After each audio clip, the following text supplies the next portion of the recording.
Diascofoot, le miroir du football de la diaspora congolaise.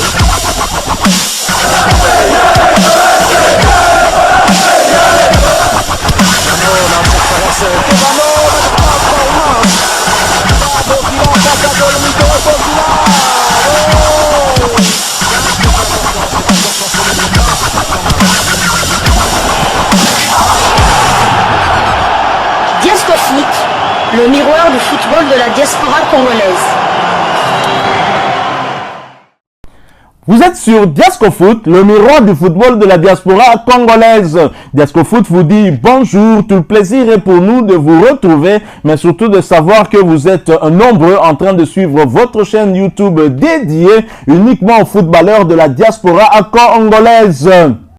C'est l'heure de partager avec vous quelques news que nous avons pu récolter pour vous concernant en tout cas certains de nos internationaux. Vous savez, nous sommes à l'heure du mercato et ça bouge, hein, des rumeurs aussi, parfois des informations concrètes. Alors pour le numéro d'aujourd'hui, nous allons le débuter du côté de la Tanzanie. La Tanzanie où après 5 saisons de disette, Young Africans et sa très grande colonie congolaise s'adjugent leur 23e sacre de l'histoire. Young Africans et sa colonie congolaise remportent leur 23e titre de l'histoire à l'issue de leur large succès 3-0 devant Coastal Union en match comptant pour la 27e journée du championnat. Ils ne peuvent plus être rejoints à 3 journées de la fin officielle de la saison. Cela faisait 5 saisons qu'ils attendaient ce moment pour enfin célébrer un sacre. Ils ont été barrés depuis ce temps par leur frère ennemi de Simba SC qui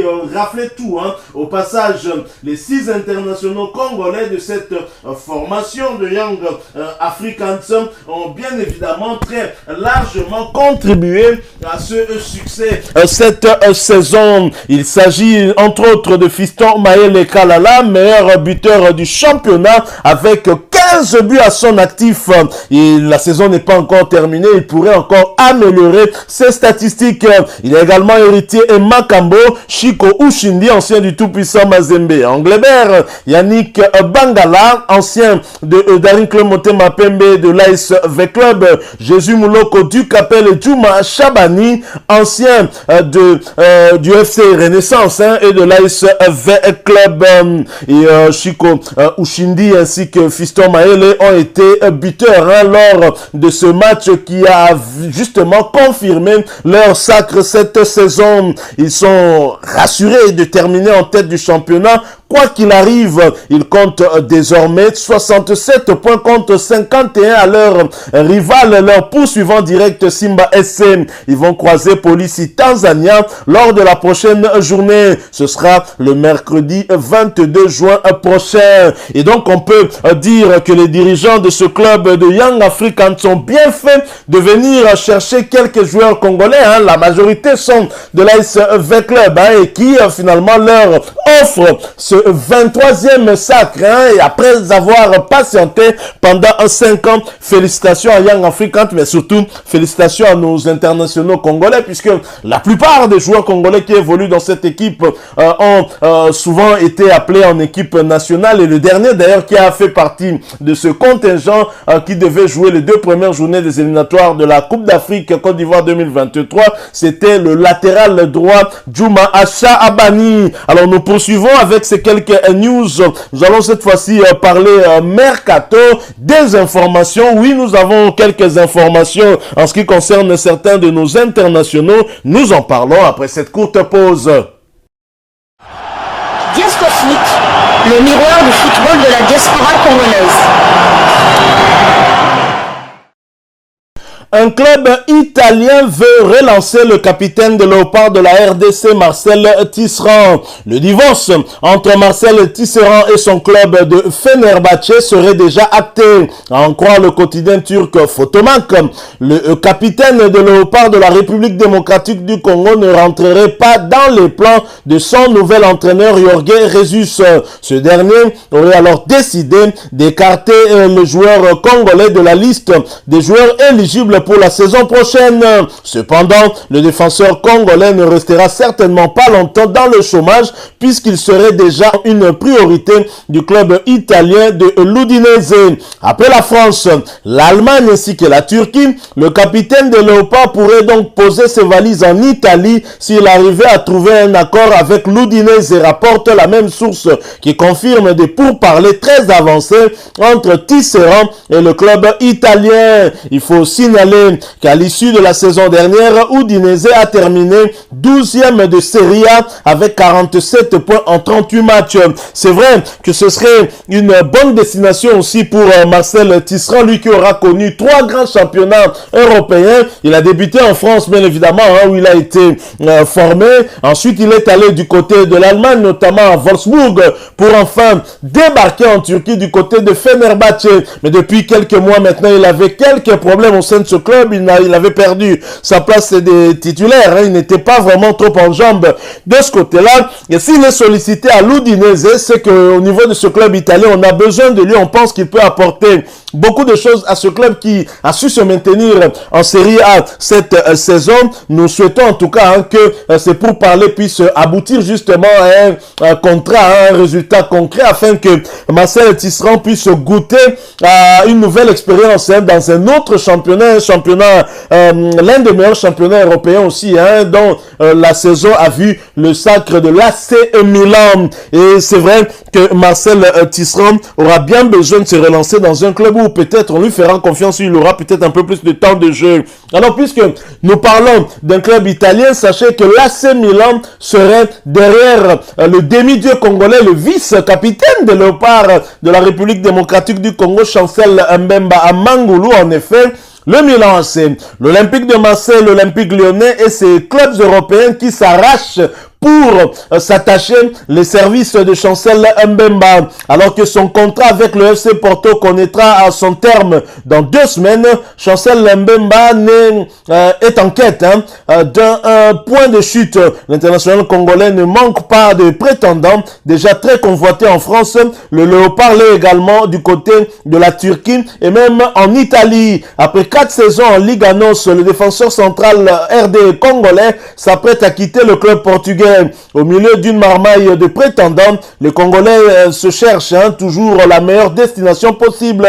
Si les 2 Olympiques de la Ligue 1 française, à savoir l'OM et l'OL, se positionnaient déjà pour l'enrôler, le Milan AC, champion d'Italie en titre, et le Trabzonspor, champion de Turquie en titre, sont également entrés en danse. Sans oublier la Fiorentina qui a affiché un grand intérêt pour l'ancien joueur de Newcastle. Toutefois, le salaire que réclame Chancel Mbemba constituerait un blocage pour la plupart des clubs attirés.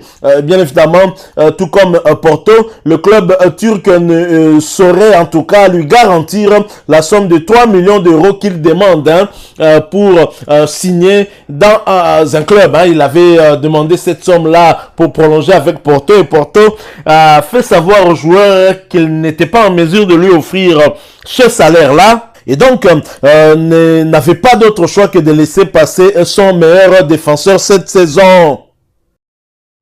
Toujours dans le cadre du mercato, sachez que Christian Magoma ne sera pas prolongé par Gillingham.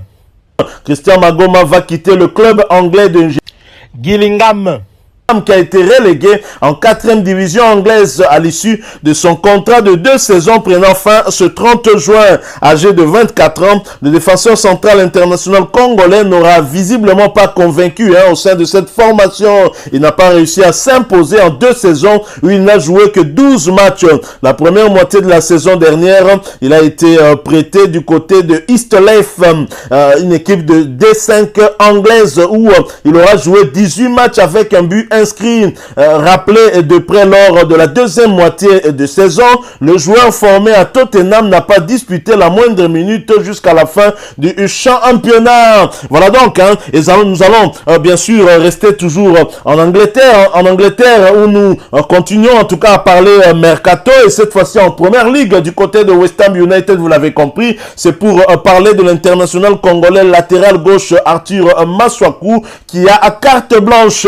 Les signes signaux sont au vert pour un éventuel départ d'Arthur Masuaku de West Ham, barré par l'irrespirable concurrence avec le latéral anglais Aaron Cresswell. Le défenseur congolais n'aurait d'autre choix que de prendre la porte. En ce qui concerne Masuaku, il y a un intérêt de Fulham là-bas, révèle le quotidien de West Ham Way Podcast.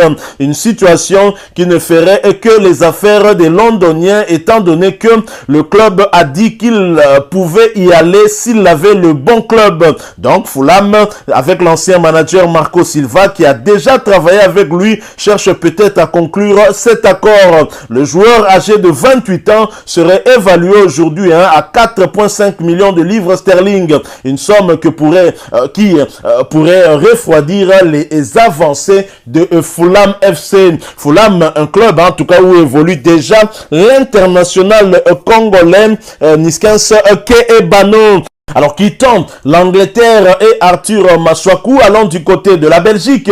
La Belgique où il y a eu une reprise, sans deux léopards, sous la conduite d'un nouvel entraîneur, Ronny Delam. Le Standard de Liège démarre ses activités pour la nouvelle saison. C'est avec un effectif quasi complet. Merveille Bopé-Bokadi inclut que les Rouges effectuent leur première séance d'entraînement. En plus de l'ancien défenseur du tout-puissant Mazembe, deux joyaux congolais ont démarré ensemble avec le noyau A. Il s'agit de John Nekadio, petit frère de Christian Louindama, ainsi que Nathan Goy. Les grands absents restent Samuel Bastien et Jackson Mouleka, qui poursuivent leur congé et post-trêve international. Rappelons que Jackson Mouleka revient d'un prêt exceptionnel à Kazimpas en Turquie, avec à la clé 12 buts inscrits. Est-ce que ce retour de prêt sera salutaire pour Jackson Mouleka, pour convaincre en tout cas les dirigeants de ce club, mais surtout le staff technique à le retenir dans le noyau de cette équipe, wait and see, nous verrons bien ce que va nous réserver là à venir. Alors nous allons terminer avec ces news, avec des nouvelles qui nous viennent de deux joueuses congolaises, des léopards Dame Grace Mfwamba à Balongo et Ruth Monique Kipoi, qui ont remporté le championnat féminin de Turquie, championnat de cette saison en 2021-2022 avec leur club Gaziantep Football Kouloubou. Alors, ce n'est pas en tout cas souvent que nous parlons des internationales congolaises. Donc, c'est deux dames qui ont remporté le championnat turc. Bravo à elles. Félicitations, ce sont nos joueurs professionnels de la République démocratique du Congo et nous ne pouvons qu'être fiers de leur exploit. Bravo à elles, comme vous pouvez le voir sur ces photos, munies du drapeau congolais pour montrer une fois de plus leur patriotisme par rapport à ce pays. Alors nous allons terminer par les nouvelles du ministère des Sports en République démocratique du Congo. Non, Serge Nkondé n'a pas démissionné. Depuis quelques jours circulait une capture d'écran attribuée à Radio France Internationale qui confirmait la démission de Serge Nkondé Chembo au poste de ministre des Sports et Loisirs. D'abord annoncé comme rumeur, la supposée démission a été relayée sur des comptes d'information comptant des dizaines de milliers d'abonnés. Et bien sûr, après vérification, les captures qui circulent sur les réseaux sociaux faisant état de ma prétendue démission sont des fake news, a expliqué Serge Nkondé à Africa News. Il affirmait être au bureau, concentré sur les dossiers concernant son secteur. Contacté par la rédaction d'un de nos médias ici en République démocratique du Congo, le ministre n'a pas fait suite à cette demande pour en savoir plus. Un de ses conseillers a tout de même assuré que la rumeur avait été démentie. Serge Nkondé fait face à des virulentes critiques dans sa gestion du dossier. Hector Cooper, certes, c'est vrai, en tout cas qu'on lui reproche d'avoir décidé de la rupture du contrat à un moment où la RDC devra maintenant payer des indemnités jusqu'à hauteur de 500 000 $ américains, alors que si on avait résilié son contrat dans les 7 jours qui suivaient, en tout cas l'élimination de la RDC des barrages de la Coupe du Monde, la RDC n'aurait rien payé et ça devient quand même un tout petit peu suspect. Merci à vous qui nous avez suivis, vous l'avez compris. Nous sommes arrivés à la fin de ce sujet. Si vous l'avez aimé, laissez-nous un maximum de j'aime. Merci de partager avec nous votre point de vue en nous laissant un commentaire. Vous êtes nouveau ou ancien, que vous ne vous êtes pas encore abonné sur cette chaîne Diasco Foot, parce que nous sommes les miroirs du football de la diaspora congolaise. Mais n'hésitez pas, abonnez-vous et n'oubliez pas d'activer la petite cloche de notification en cliquant tout simplement directement sur celle que vous verrez apparaître dès que vous serez abonné. Encore une fois, merci à vous, avec espoir de vous retrouver bientôt dans un autre sujet d'actualité. En attendant, portez-vous bien et Desk Foot vous dit au revoir.